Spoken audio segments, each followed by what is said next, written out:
Lights, camera और Haryanvi action. जी हाँ, बिल्कुल सही सुना आपने।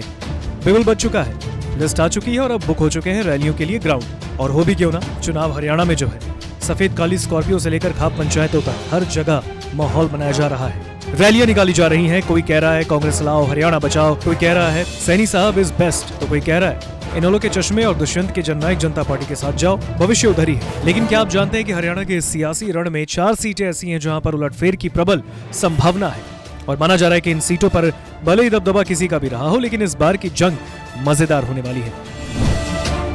बीजेपी के निशाने पर विनेश की जुलाना विधानसभा। जुलाना सीट पर कांग्रेस ने जैसे ही विनेश फोगाट को उम्मीदवार घोषित किया, ये सीट हॉट सीट बन गई। देश के हर एक नेता की नजरें जुलाना पर टिक गई। हर कोई ये जानना चाहता है कि विनेश के खिलाफ बीजेपी किसे चुनावी मैदान में उतारेगी। बीजेपी ने अब तक 67 उम्मीदवारों की पहली लिस्ट जारी की है, जिसमें जुलाना शामिल नहीं है। इस क्षेत्र में जाटों की तादाद अधिक है। हाल ही में हुए ब्रजभूषण प्रकरण, किसान आंदोलन और ओलंपिक कंट्रोवर्सी के बाद यहाँ का रुझान विनेश के पक्ष में है, लेकिन इस क्षेत्र में दबदबा भाजपा का है।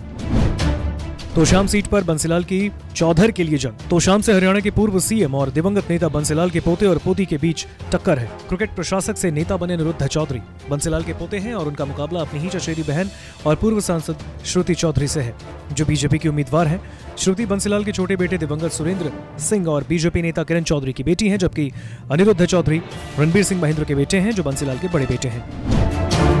दुष्यंत के गढ़ उचाना में कौन लगाएगा सेंध। दुष्यंत चौटाला की पार्टी जजपा पिछले चुनाव में लॉन्च हुई। पार्टी ने 10 सीटें भी जीती और हरियाणा विधानसभा को त्रिशंकु के मुहाने पर पहुंचा दिया। बाद में बीजेपी ने दुष्यंत को डिप्टी सीएम का पद दिया और सरकार में शामिल कराया, लेकिन इस चुनाव से पहले बीजेपी ने जेजेपी को दूर से टाटा नमस्ते कर दिया। इसके बाद एक एक करके जेजेपी के विधायकों ने दुष्यंत से दोस्ती तोड़ी और बीजेपी कांग्रेस के साथ नई पारी की शुरुआत की। कांग्रेस ने उचाना कलां विधानसभा सीट से हिसार के पूर्व सांसद ब्रजेंद्र सिंह पर दांव लगाया है। ब्रजेंद्र पूर्व केंद्रीय मंत्री चौधरी बीरेंद्र सिंह के बेटे हैं। ब्रजेंद्र सिंह इसी साल बीजेपी छोड़कर कांग्रेस में शामिल हुए। वहीं बीजेपी ने सीट पर देवेंद्र अत्री को मैदान में उतारा। ऐसे में हरियाणा की ये सीट अब रोचक हो गई है, क्योंकि पूर्व डिप्टी सीएम दुष्यंत चौटाला खुद इस सीट से मैदान में है। डबवाली सीट पर चौटाला वर्सेस चौटाला के बीच जंग। डबवाली विधानसभा सीट हरियाणा की महत्वपूर्ण विधानसभा सीटों में से एक है। 2019 में इस सीट पर कांग्रेस ने जीत दर्ज की, लेकिन 2000 से 2019 तक डबवाली सीट पर आईएनएलडी का कब्जा रहा। इस सीट से अजय चौटाला और नैना चौटाला भी चुनाव जीत चुके हैं। सबसे मजेदार बात तो यह है कि पूर्व प्रधानमंत्री चौधरी देवीलाल के पोते आदित्य चौटाला इनेलो के टिकट पर डबवाली से चुनाव लड़ेंगे। ऐसे में यहाँ का चुनावी कलेश चौटाला वर्सेस चौटाला ही रहने वाला है। आदित्य चौटाला ताऊ देवीलाल के सबसे छोटे बेटे जगदीश के बेटे और अभय चौटाला के चचेरे भाई हैं। दूसरी ओर जेजेपी ने दुष्यंत के भाई दिग्विजय चौटाला को मैदान में उतारा। ऐसे में यह सीट एक परिवार के बीच का साग का बड़ा मुद्दा बन गई है। भूपेंद्र हुड्डा के सामने नामी गैंगस्टर की पत्नी मैदान में। गढ़ी सांपला किलोई सीट पर कांग्रेस ने पूर्व सीएम भूपेंद्र हुड्डा को कैंडिडेट बनाया। दूसरी ओर बीजेपी की मंजू हुड्डा इस सीट से चुनाव लड़ रही हैं। मंजू रोहतक के नामी गैंगस्टर राजेश उर्फ सरकारी की पत्नी है। मंजू और पूर्व सीएम हुड्डा के बीच इस सीट पर सीधा मुकाबला है। सियासी तौर पर भूपेंद्र हुड्डा का कद भले बड़ा हो, लेकिन ये विधानसभा चुनाव है और हरियाणा कांग्रेस की गुटबाजी से हर कोई वाकिफ है। ऐसे में सीट पर भी हवा बदलने में वक्त नहीं लगेगा। तो ये था इन 5 सीटों का पूरा ब्यौरा, जहां कब क्या हो जाए कुछ नहीं कहा जा सकता। कहते हैं हरियाणा की राजनीति को समझ पाना बहुत मुश्किल है।